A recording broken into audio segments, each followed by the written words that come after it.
I am Dr. Jim Polakof, PhD, and in this episode, we're going to explore near-death experiences, which in turn will provide us with some insight as to what happens after we die and where do we go.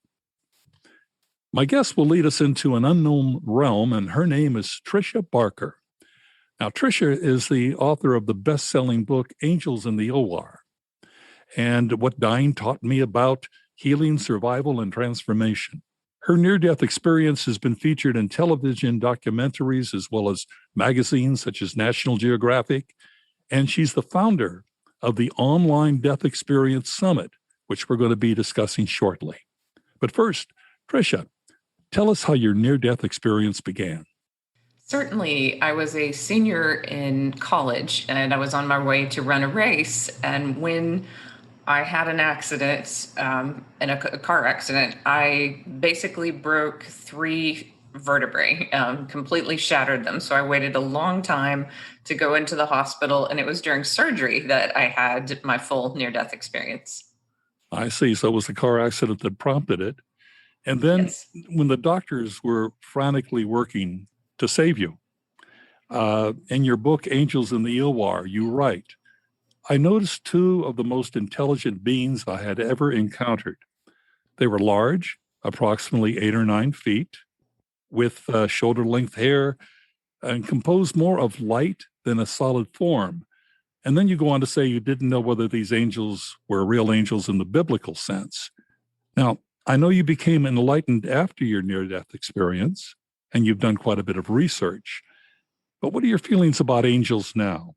Do they really exist? What's their purpose?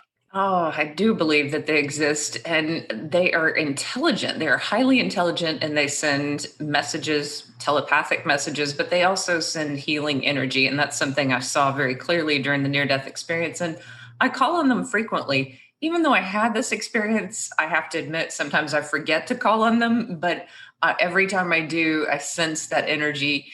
And it is a transformational energy that we can work with while we're here. So I believe these light beings are here to assist us and here to help us when we transition, because it can be a little jarring for some people. And had those light beings not been there in the operating room, I might have been a little confused about why I was looking at my body. Now, I'm kind of curious from a personal standpoint. I've been told I have a spirit guide and an angel around me, and one is my creatives, helps me creatively, shall we say. But do you ever see these angels? I've never been able to see mine.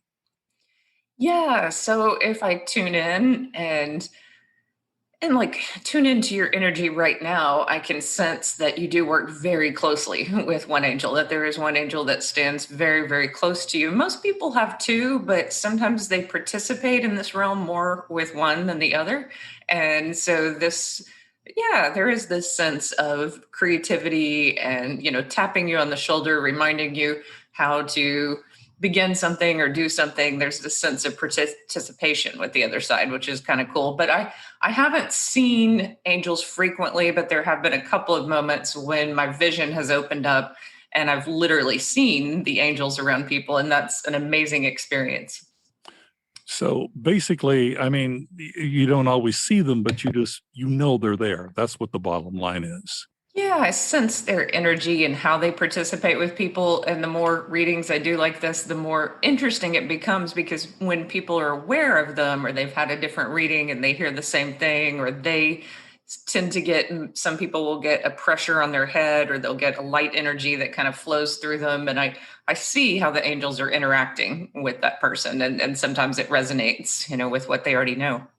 Well, that's very interesting. Now, you mentioned in your near-death experience that, and I'm looking at a quote from your book right now. You mentioned in your book that you felt yourself being pulled into a tunnel. Then what happened? Yeah, so once that tunnel experience was very quick. It was almost as if it was instant. And then I was in the night sky, and this night sky quickly transitioned into the cosmos. And there was no fear. That's one thing that I do want to stress is I felt joy, I felt freedom, I felt love for everyone I knew. And then even from far away, this message seemed to be coming from a divine guidance, some might call God, or the infinite knowing of the universe. But this light seemed to be comforting me on my way. So I did not feel alone, even though kind of technically I was alone flying through this cosmos. Did you meet anyone at the other end of the tunnel? You come out of it? Yeah. So after receiving a few important messages like love is all that we take with us, and going through a life review, I transitioned into this heavenly landscape. The grass was so deeply, beautifully alive and green and magnificent. And my grandfather was there. He was the only person who was dead at that time. And this is an interesting fact about near death experiencers. They generally see people who they know have died, they don't see someone who's alive. Occasionally, there have been a few stories where someone has connected with the spirit of someone who is either very ill or, is compromised in some way, Mm-hmm. mentally disabled, and they get to see from that spirit on the other side what is going on. But my grandfather was the only one there, and he was a very loving man, and he was so much younger and so much different than how I'd watched him die, because I'd been with him the day he died, and he died of leukemia. But there in Mm-hmm. heaven, his eyes just shone with the same light that the angels had. This seems to be a way that people communicate through telepathy and through energy. And that seems to be what our souls are learning from these experiences. So rather than him being a form of light, you actually saw his form. You recognized him immediately. So some say that you get used to colors later, and to begin with, you actually see their human form. Since obviously you don't recognize them without that to begin with. Yeah, it was interesting with him. He looked about 35, and I hadn't seen a lot of pictures of him at that age. And so at first I didn't recognize him, but he had this square jaw, and he also just showed me some symbols from my childhood and who he was, that made me understand that this was my grandfather, and then it all clicked. But yeah, he chose to look much younger than in that realm. But he did have this glow. So when you see someone's physical form, it's not as solid as it is here. So he was also like a light being, but his form Hmm. looked like himself from life. Now, you mentioned the grass was greener than what you would normally see in life and on Earth, so to speak. Did you see anything else in the afterlife? Did you get any feeling of what your surroundings were, what souls exist in? Yeah, that's a really good question. There's it's hard to put into words, because it seems like we're learning at such accelerated rates in that realm. So you're taking in a lot of things all at once, and it seems as if we are actually participating with that realm. So my grandfather's consciousness was participating with it, I was participating with it. We helped create a scene that made sense to us.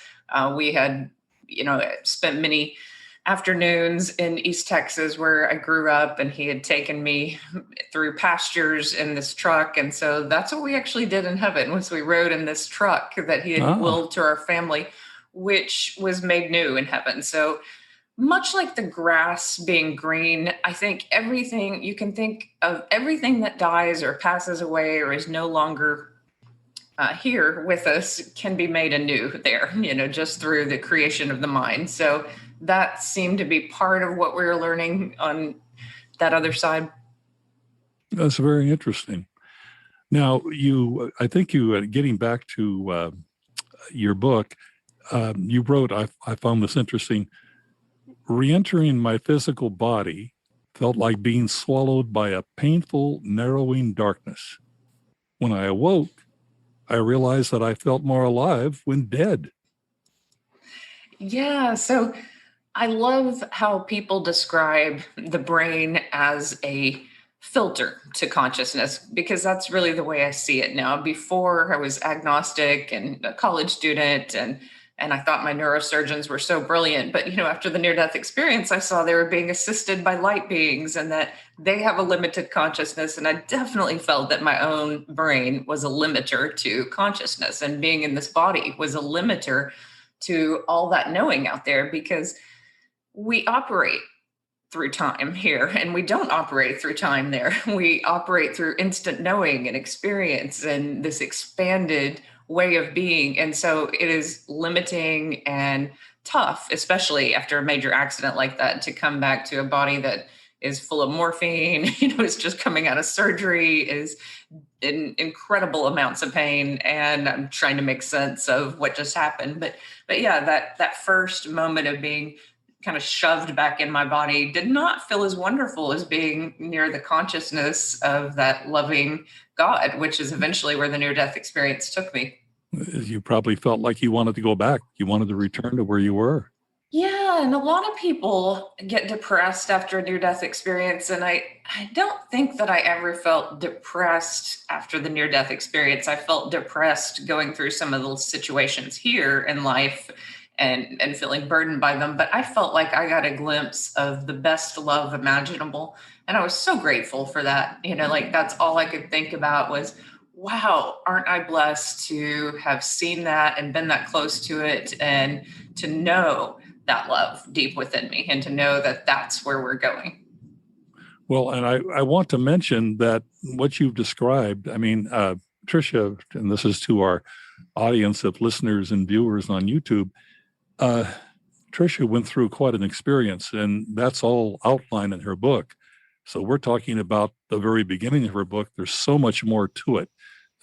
But again, when you look back on this, Tricia, what are the greatest lessons you took away from your near-death experience? Yeah, one of the greatest lessons and the first lessons is how to love humanity. So, I actually loved my doctor, and I loved my family, and I loved everyone around me, even though there was this sense of, oh, they're going to really misunderstand me now. I never felt alone. That was the second gift of that. So, how many people struggle with loneliness or pain, or just feeling so isolated on this journey here. And I think a near death experience just opened this door to this perception, which allowed me to connect with angels, which allowed me to know God. And even when things were difficult here, there was this sense of, I'm not alone. And Mm. that's really a wonderful experience, that you can be totally alone in life, but not alone, because you're supported by so much love over on that other side. And everyone has angels, everyone has ancestors cheering them on. If they aren't aware of their guides, they can find out more about them, they can search for them. So that was a great gift. But also knowing, and this is the third one, we grew up in, as Americans, in kind of a materialistic culture, and I grew up poor, wanted to be successful. And what I realized is my mission from the other side, working as a teacher, was such a blessing, that to help others is the greatest blessing and we can imagine. So knowing that I've been a part of people's lives, helped them on their path, it's just made such a huge difference. And I did suffer from different forms of depression, but I think a job like that, where you're in motion and you're helping others succeed, just brushes all that aside, and you really live a pretty joyful life. Well, speaking of helping others and also getting back to your angels again, I understand you do guided meditation. So do you bring the angels into the guided meditation? Yeah, sometimes I do, and it's been a lot of fun. So, the medical medium wrote about unknown angels, that there's unused angels just floating around. And so I did a meditation with that, which was a ton of fun, to just get people to imagine, if you have something that you're trying to make a breakthrough with, why not call on lots of angels? There might, at that very moment, there might not be very many that are being used. So, until this gets more popular, use them all. Unused angels. Okay, that makes sense. So let's talk about your upcoming near death summit. It happens in July. Why don't you tell us about the purpose of the summit and how people can tune into it? I mean, either through their computers or I suppose their smartphones as well, but tell us about it. Yeah, so the majority of it is streamed live on my YouTube channel. So if you look me up, and it's Tricia Barker, Healed by the Light, Near Death Experience. But if you find my particular channel on those dates, I have several speakers who will just be talking live on my channel. But there's some recordings beforehand, and this is, a paid part of the material, is I want to do something that I'm not going to put out on YouTube. I have a ton of videos out there for the world to see, but I wanted to ask different motivational speakers and psychologists and spiritual teachers some really deep questions for people who are in pain, whether this is grief, whether this is depression, whether this is chronic illnesses, about how to surrender to that process, how to connect, but also just how to heal. And that's a big theme of this conference. So I'm asking some personal questions, but I want an audience that really cares about this topic to be involved. But the day of the conference, I did this because I love to travel to INs and different conferences, but not everyone can afford to go to these conferences and pay for a hotel and be there, for a week. So I thought, well, hey, I know a lot of these speakers now. Why don't I just stream them on YouTube or, And we're offer? just getting out of COVID, so some people obviously, aren't excited about traveling. I think it's a great Yeah. idea. Yeah. And I started it before COVID, but the year of the pandemic, it really took off. So about 3 years before COVID, I just did this because people couldn't afford travel. And then when everyone was stuck there, that was my best summit ever last year. I just made it free, streamed it on my YouTube channel. And so I'm doing that again because people wanted that connection. They wanted to talk about spirituality during the pandemic. And I think it was important. So let's talk about several of your speakers. We can't get into all of them in our time, but several of them I'm interested in, and some I know of. Dr. Eben Alexander, for example. Aside from I did read his book, but I believe he is the neurosurgeon who at first doubted anything that you could have afterlife and all of that and reincarnation. He had all doubts about that, and then he went through, as I recall, he went through this coma, and he was in this coma for weeks, and apparently he discovered all of these magnificent things. So he's going to be one of your speakers, and what do you think he's going to focus on?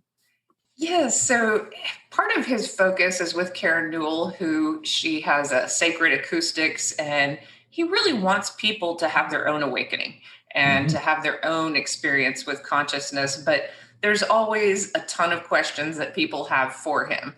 And that's why he's one of the live speakers, because I will take some questions from audience members and some questions ahead of time. But one of the things I love about his presentations and his talk is that he addresses what it was like to be in the medical field and to have a brain that completely shut down in a way that should not have caused any type of imagining or near death experience. And he has verifiable details of seeing a sister from that he never knew existed on the other side, and lots of amazing details. So certainly we'll talk about his near death experience, but also really talk about what he's doing now to help others connect with their own connection to consciousness. Well, and another speaker I noticed that was somewhat interesting is a woman by the name of Lisa Romano. And from what I can gather, she was voted #1 most influential person by Digital Journal. And Yahoo Finance named her the most inspirational woman of 2021. What's her focus going to be? Yeah, so what I talked about with her, she actually had a near death experience, but that's not what she talks about a lot. We did talk briefly about when you have that expansiveness and that consciousness opening, you're full of love. You come back just full of love for other people. And yet you still have to integrate and protect yourself in this world and get through some situations which can be really challenging. And her focus is on healing from narcissistic abuse and codependency. And it was a really challenging conversation and intimate in many ways, but we talked about the mother wound for those who have parental wounds with a mother or father, and what that does to the psyche and psychology of someone, and how to really heal from that and how to put that in perspective. And also relationships with narcissists, because one of the things that people often ask me is, hey, I give so much love and I don't receive love. They misinterpret really the meaning of love from near death experiences. And so we talked a lot about healing the self, loving the self, healing wounds, and really boundaries and protection, because it's wonderful to be wide open and full of love, but we do have to love ourselves and work our way through this world. Well, and she sounds like she's going to be very interesting. Um, Also, there's a speaker, I believe his name is Michael Tamura, and he's the author of You Are the Answer, Discovering and Fulfilling Your Soul's Purpose. Has he actually truly had 5 near-death experiences? He has, and he is one of the most wide open people. And his wife is I think, a living angel. They're really just wonderful people. And every time I've talked with either her or Michael, I was on their podcast.